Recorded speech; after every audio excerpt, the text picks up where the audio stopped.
আল্লাহু আকবার। কোরআনুল কারীমের কোন কোন সূরায় আনার বা ডালিমের কথা উল্লেখ করা হয়েছে?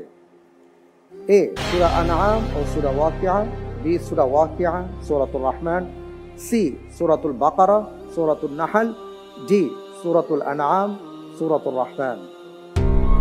ফি আইয়ি সূরাতিন মিনাল কোরআনিল কারীম উরিদা যিকরুর রুম্মান?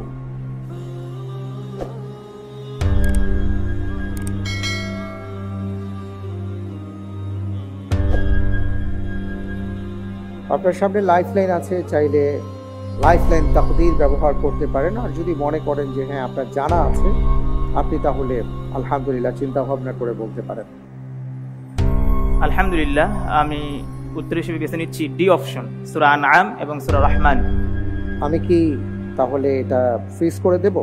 ইনশাআল্লাহ ফ্রিজ করা হোক ডি সূরাতুল আনআম, সূরাতুর রহমান।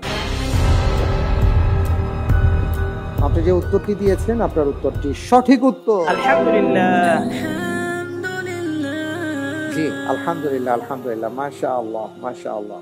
আল্লাহ রাব্বুল আলামিন বলেছেন, ওয়া হুয়াল্লাযী আনশাআ জান্নাতিন মা'রুশাত ওয়া গায়রু মা'রুশাত ওয়ান নাখলা ওয়াজ যারআ মুখতালিফান উকুলুহু ওয়াজ যাইতুন ওয়ার রুম্মান।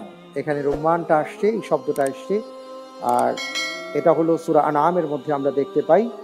আর সূরাতুর রহমানে আল্লাহ সুবহানাহু ওয়া তাআলা বলেছেন, ফিহা ফাকিহাতু ওয়া নাখলু ওয়া রুম্মান ফাবিআইয়ি আলা'i রাব্বিকুমা তুকাযযিবান। মাশাআল্লাহ, অত্যন্ত চমৎকারভাবে আপনি উত্তরটা দিয়েছেন। আল্লাহ সুবহানাহু ওয়া তাআলা এই সকল ফলফলাদি আমাদের জন্য দিয়েছেন, আর বলেছেন কোন কোন নিয়ামতকে আমরা অস্বীকার করব। কোনো নিয়ামতকে অস্বীকার করার চিন্তা তো দূরের কথা, কল্পনাও করা যায় না।